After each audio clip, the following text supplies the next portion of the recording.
السلام عليكم ورحمة الله وبركاته. ازيكم حبايب قلب مروة ورحمة؟ عاملين ايه من جوه؟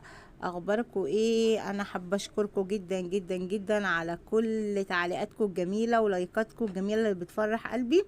طبعا حابة اشكركم اللي بيتفرج عليا من داخل مصر ومن خارج مصر ومن جميع انحاء العالم. ربنا يخليكم لينا يا رب ودايما مساندنا كده. طبعا انتوا شفتوا المقطع دوت في الفيديو اللي فات، فطبعا استحالة اوريكم منظر الشقة لما اتفرشت. لازم افكركم بمنظر الشقة وهي كده. فدي طبعا اهي، انا طبعا حبيت احط المقطع واسلم عليكم واديكم المقدمة. طبعا النهاردة الفيديو انا ورحمة. طبعا ما تنسونيش لو اول مرة حد اتفرج عليا على القناة ينزل حالا يشترك ويفعل الجرس عشان يوصل له كل شعار جديد فيديو احنا بنعملوه. لسه هنعمله حاجات تانية كتير مع بعض ان شاء الله، واللي جاية احلى واحلى مع مروة ورحمة. فانا حبيت افكركم بقى ايه بمنظر الشقة، عشان دلوقتي هتشوفوها مش هتصدقوا ان دي الشقة الايه اللي اتفرشت اللي كانت بالمنظر ده. فانا حبيت بس احط المقطع ده ان انتوا بس افكركم بشكل الشقة. وهنا بنقوله بسم الله وابتدينا ودخلت بقى على المطبخ. دي كمالة الشغل. طبعا الشقة بره كانت كومبليت خالص، خالصة على الفرش بس. فانا قلت اول حاجة ابدأ اصور ان انا ايه اخش انضف المطبخ. طبعا انتوا شايفين السيراميك ما شاء الله بيبرق نضيف، بس احنا بس حبينا نطهر الرخامة. انا هنا حطيت زيت صابون وحطيت خل، وبدأت ايه اغسل بقى ايه ان انا انضف الرخامة وامسح الدواليب وهسيق الارض وكده مطرح الركنة بس. وهنا صبنت ال اسمها ايه يا رحمة اللي بنحط عليها المواعين؟ الصفاية، معلش. غسلت الصفاية كده بردك بالكلور والزيت صابون وكده. وهبدأ بقى ايه عشان ايه في كان حاجتين كده صغننين في الحوض، هبدأ بردك اغسلهم اهو. غسلت الغلايه برضه اصبنها كده واركنها بقى على جنب. طبعا قبل ما هبتدي اشغل الغلايه دي ونبدا نستعملها تاني، انا بحب على طول اغسلها بالايه بالليمون والخل. احط ميه وليمون وخل بتبقى زي القشطه. وبعمل كمان الموضوع ده في البراد كمان يا جماعه، وبيخلي طعم الشاي تحفه.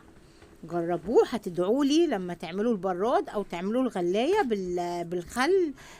عندك خل بس حبه خل حلوين وحبه ميه، وسيبي البراد يغلي فيه او الغلايه بتاعتك تغلي فيه. انا بحب بصراحه اشرب الشاي في البراد، ما بحبش استعمل الايه الغلايه. فمسكت حوالين بقى الحوض زي ما انتم شايفين كده، وبدات اغسل السيراميك واغسل بقى ايه. كان في شويه المجين دول كنا بنشربوا حاجات وغسلتهم وركنتهم. وبدات عملت الرخامه التانية كده زي ما انتم شايفين معايا اهو، واديت تلميعه كده للسيراميك. السيراميك زي ما انتم شايفينه زي الفل، بس مسحه كده ايه نظافه. جينا بقى هنا ايه على الدولاب اهو، بردك هبدا المعه كده تلميعه حلوه مطرح بس التراب. الدولاب كان زي الفل والدنيا كانت زي الفل، ماما كانت مخليه الدنيا زي الفل والله. بس الكركبه والحاجات وكده عشان كانت الكركبه اللي كان داخل يقول لي كركبه في الشقه وكده. الكركبه يا جماعه لان ماما كانت جايبه النجار قبل ما تسافر، فكانت حاطه الحاجات كلها في اوضه واحده، وكانت بتنقل النظام ومظبطه ونقله من هنا لهنا لهنا، بس ما رجعتش الحاجه مكانها. فانا قلت لها سيبي كل حاجه مكانها، سيبي كل حاجه مكانها، واحنا بنفرش هنرجع لك كل حاجه ايه مكانها. وغسله السجاد وكل حاجه زي الفل بصراحه. يعني احنا بس على مجرد فرش. فطبعا انتوا عارفين مكان البوتاجاز هنا، فاديته بردك كده تلميعه كده بايه بحته سلك كده مسحته، ومسحت البوتاجاز كده مشيت عليه. وهنسيق بقى ايه وهنبدا نخش بقى ايه على تسييق الارض. دي لازم يعني دي لازم، حتى لو السيراميك كله المطبخ نضيف، الحته دي مطرح البوتاجاز وكده بتبقى ايه محتاجه بردك تتمشى عليها ان احنا ايه نتعكها. بس كده هنبدأ بقى هنا ايه نخشوا على المطبخ من تحت كده. هبدأ اسيق بقى كده، هجيب بقى كوز المية وحاطه بقى ايه في المية دي شوية كلور. قلبت كده شوية كلور وهبدأ بقى اسيق بقى كده زي ما انتوا شايفين. وهبدأ بعد ما انزل بالمساحة هروح بقى ايه مدخلة الحاجات اللي انا طلعتها من تحت الحوض دي، هدخلها تاني ايه مكانها. وابدأ اكمل بقى ايه تسييق زي ما انتوا شايفين كده. وفي الاخر طبعا انا بجيب الشرشوبه اللي انا بسيق بيها فيها الديتول والكلور، وبدي تلميعه تاني للمطبخ. مش هو ده بردك التسييقه. فده كان قبل الكارثه بيوم والحمد لله. المطبخ كده بقى معايا زي الفل. ورحمه معاكم بقى هنا هتقول لكم انا كنت هنا بعلق الستاير ورحمه بقى هنا هتبدا تفرش معاكم وهتكمل معاكم الفيديو. ازيكم حبايبي؟ عاملين ايه؟ يا رب تكونوا في اتم صحه وفي احسن حال. طبعا انا جيت متاخره لاني انا ساعتها هي حجزت ماما وكان فاضل يوم بس على اللي هي تيجي، يعني انا معرفتش اجي الاربع، فجيت بقى الخميس كملت بقى ايه الفرش بقى على مروه وكده. طبعا مروه ربنا يديها الصحه كانت ايه قامت بالمهمه كلها، اللي هي بقى ايه ظبطت كل حاجه وكده. انا هنا بقى كنت هفرش بقى السراير وتلميعه صغيره بس، اني ايه كانت كل حاجه متلمع تحتيها ومتلمع وراها. هفرش بقى السراير وهفرش الفرش بتاع الانتريه وكل حاجه ونعلق الستاير وكل حاجه. كانت مروه هنا بتركب لي الستاير عشان انا ايه اطلع اعلقها. زي ما انتوا شايفين طبعا احنا كنا فرحانين جدا ومبسوطين، بس الحمد لله قدر الله ما فاء شعل.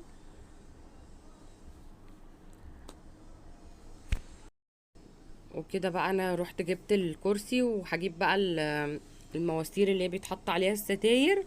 هبتدي بقى اقيس كل ماسوره، لان احنا كنا منزلينهم، هم كانوا منزلينهم مروه والبنات وكده عشان مسحينهم. فهقيس بقى اشوف دي بتاعت انهو ودي بتاعت انهو، وابتدي بقى ان انا ايه اخد ستاره ستاره كده وادخل فيها الحلقات واقوم ايه معلقيها، وابتدي بقى ان انا ايه اعلقها وكده. فاحنا ساعتها خلصنا كل دوت في يوم الحمد لله. انا جيت ده كان يوم الخميس، يوم ما انا رحت يا دوبك دخلت حاجتي وكده ودخلنا على طول ايه اللي هو على شغل البيت على طول. هنا بقى كنت هفرش الانتريه برضو. مروه هنا بتكمل لي بقى الستاير وكده. وطبعا هي بتبقى حاجه صعبه قوي لما انت تبقى مبسوط وفرحان ومره واحده كده تلاقي حاجه تضايقك، بتبقى حاجه يعني مش حلوه. بس الحمد لله، الحمد لله على كل حال، دايما في السراء والضراء ان احنا نحمد ربنا. يعني ده بيبقى اختبار من ربنا لينا، واحنا الحمد لله ايه يعني لا اعتراض الحمد لله. هنا بقى كنت بكمل باقي الفرش بتاع السرير وكده. يعني بصوا والله العظيم حتى البيت كان فرحان معانا. يعني عارفين انتوا بقى اللي هو ايه، البيت فرحان كده ومنور سبحان الله. بقيت كل شويه انا ومروه نقولوا ايه، انا حاسه ان احنا في العيد، لان احنا برضو اللي متعودين نفرشه ونروح ونفرشوا لها البيت وكده في العيد وكده. فكل شويه اقول لها يا مروه انا حاسه ان النهارده ليله الوقفه، احنا في العيد، احنا في العيد. يعني حتى مروه بتقول لي ايه البيت ما شاء الله منور وحلو. قلت لها البيت فرحان ان هي راجعه وكده، طبعا مش ده بيتها، اكيد حاسس ان هي راجعه وكده. فان شاء الله تيجي وتنوروا ويا رب كده ربنا ما يقطع حسها من الدنيا ابدا، وتفضل كده ايه تدعينا. انا هنا بقى كنت بشيل باقي الحاجه عشان افرش السرير دوت بالمرة. يعني احنا الأوضة اللي بنخشها بنخلصها من كله، من ستاير لسراير لأرض، الكل كله كله كله، ونقفلها وندخل على الأوضة اللي بعدها. أنا كده عكست الملاية عشان لقيتها صغيرة كده. ماما من النوع اللي هي المراتب الجاهزة دي بتحب تشيل الكسوة يعني كل شوية كل حاجة عايزة تغسلها. فهي يا عيني كانت غسله كل حاجه، حتى السجاد كل حاجه كانت غسلها قبل ما تمشي، والبطاطين كله كله كله. قالت انا مش عايزه اتعبكم، بس هنا يا عيني ما هي يعني دراعها كان واجعها وما عرفتش تظبطها وكده.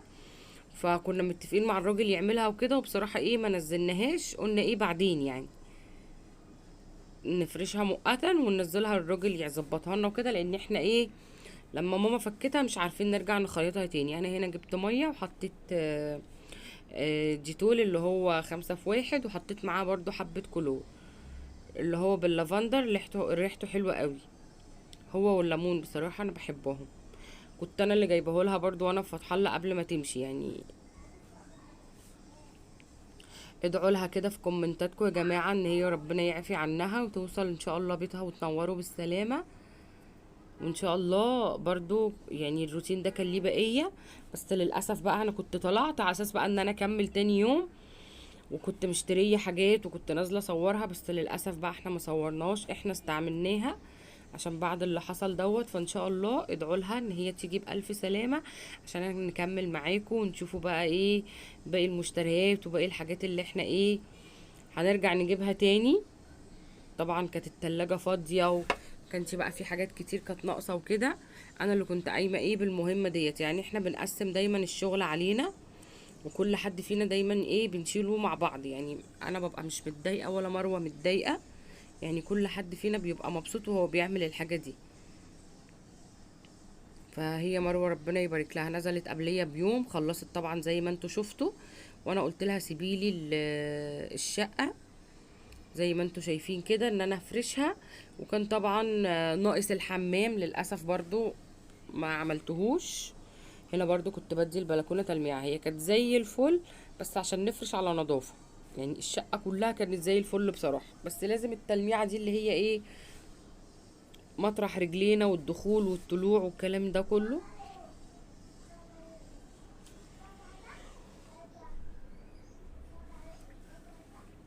مروه هنا فرشتها ورايا. بعد كده بقى هدخل السجاد كان جاهز، احنا شلنا النضيف. احنا برضو بنحط لها ايه حاجات خفيفه، احنا يعني من عادتنا ان احنا منحبش نسيب الارض عريان، لكن بنحط السجاد تقيل وكده. هي في الصاله المفروض ان هي بتفرش سجاده كبيره ومشيات وكده في الشتاء عشان الشقه بتبقى ساقعه قوي. شلنا بقى كل الحاجات بتاعه الشتاء وسيبنا الحاجات الخفيفه بتاعه الصيف. بس احنا بنحب نفرش سجاد، يعني ما بنحبش نسيب الارض عريان. انا هنا اهي كنت بجيب بقى المشايات، مروه بتفرش هنا وانا بفرش هناك. طبعا بعد ما الارض نشفت عشان خاطر ايه لازم الارض تبقى ناشفه، ما ينفعش نفرش والارض مبلوله. هنا خلصنا الاوضه وبنفرش حافظه كده لان دي تعتبر اوضه المعيشه عند ماما.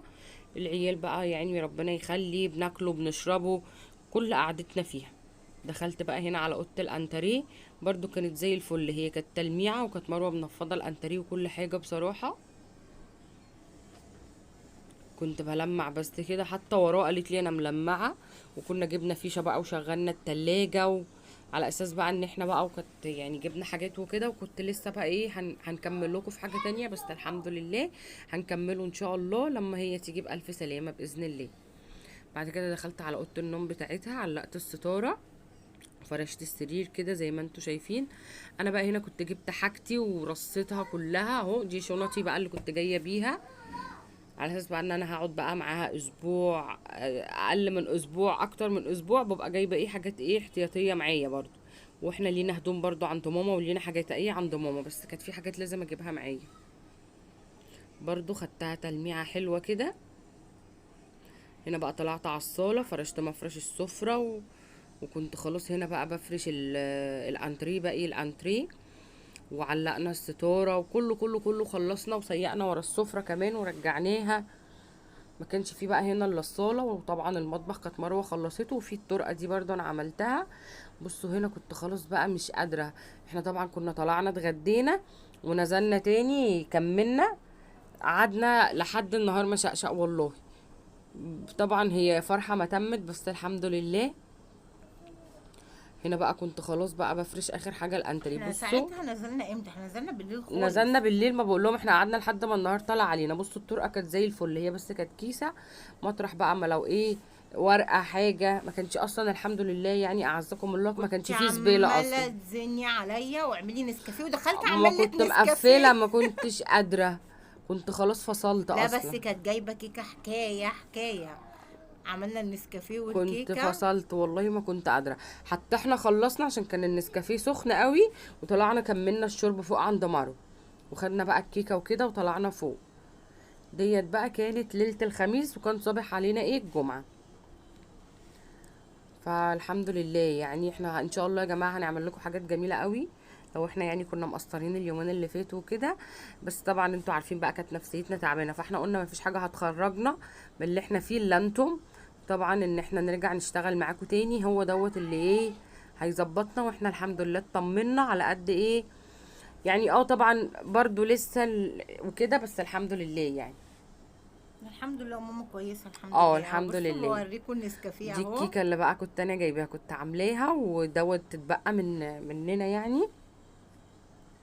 انا على طول بحب اعملها للولاد ساده او بالشوكولاته، بس انا بحب الساده اكتر انا بصراحه. بحب الساده، ما بحبش ام شوكولاته. طبعا عيالي بيحبوا اللي بالشوكولاته، كل النسكافيه ده الاطفال عمال بيحبوا ايديا وحياة عينيا، ادوني لايك بقى، ادوني لايك. ما كانش بوش. بس يا جزمه ما عشان معمول من غير سكر. ما كانش بوش، كان عايز وش. ما انا مش عاملاه بسكر. واليوم دوت احنا شربنا طلعنا نسكافيه كملنا النسكافيه بدون سكر. وطلعنا عند مروه، وكانت ام احمد فوق بايته معانا وضحكنا ضحك. قعدنا للساعه 9 بنضحك، وتاني يوم عيطنا عياط. بصوا بقى الشقه بقى، انتوا بقى احكموا على الشقه دي بقى. بصوا هنا ولا الشقه اللي انا وريتها لكم اول هي كانت قبل ما الفيديو؟ تمشي كانت بتظبط حاجات في البيت فجاء. بس بجد نستاهل اللايك ولا لا؟ ايوه نستاهل كام أكيد لايك؟ نستاهل اللايك. يلا بقى شير لكل اصحابكم ووريهم ان احنا شاطرين جدا جدا جدا. هي خلي بالكم الحاجه مش بتتعب والله، وكان يعني كانت قرفتها جميله وخلصت اوام اوام اوام. مش ما انا حسيناش هوريهم صورتي بيها. وانا عروسه ولا لا؟ جت ولا لا؟ انت صورتي نفسك وانت كزمه، انت مصوراني انا الله يخرب بيتك. لا في صورتي انا وانا عروسه. بصوا بقى الشقه بقى دوت كانت الكيسه دي فيها كحك وبسكوت. مروه بتوريكوا اهي. انا جايبه علبه ورحمه جايبه علبه. ده منابها بتاع العيد طبعا، لان هي هناك اكيد ما كلتش كحك وبسكوت، بس تيجي بالسلامه ان شاء الله. جايبين لها كل حاجه والله العظيم. احنا لو نطلع نجيب لها نجمه من السما. هنا بقى حطينا الحاجات النضيفه المغسوله برضو فوق هنا ولفيناها عشان ما تتطربش. احنا ما رضيناش نقلب بقى السراير وكده. وهنا برضو فرشنا لها اوضه النوم. ده كان بقى سبيرتو حاجاتنا يعني، حاجاتي انا وجوزي والعيال وكده. وهنا اهو كنا احنا بقى قالعين هناك. الشباشب بتاعتنا هي كانت نضيفه، احنا كنا غسلناها والله. هو الحمام كان زي الفل، بس برضو لازم يتغسل والستاره بتاعته تتعلق والطقم بتاعه يتفرش عشان يبقى ايه، يبقى الشقه كلها حلوه كده ونضيفه. وبكده يا جماعه يا رب نكونوا يعني الحمد لله عند حسن ظنكم. وبكده نقول لكم ايه، السلام عليكم ورحمه الله.